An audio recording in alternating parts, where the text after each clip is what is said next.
दिसतीया भारी नेसूनी साडी, काळजाचं पाणी पाणी करतीया पोरही.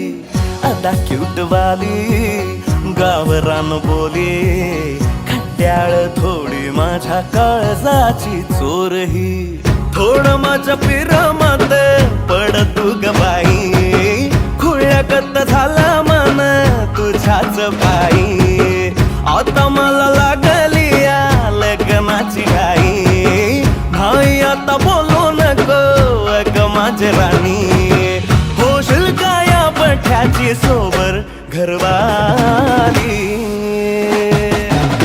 मराठमोळी थोडीशी साधी भोळी, स्वागतीचा भारी बायको पाहिजे नखरेवाली. मराठमोळी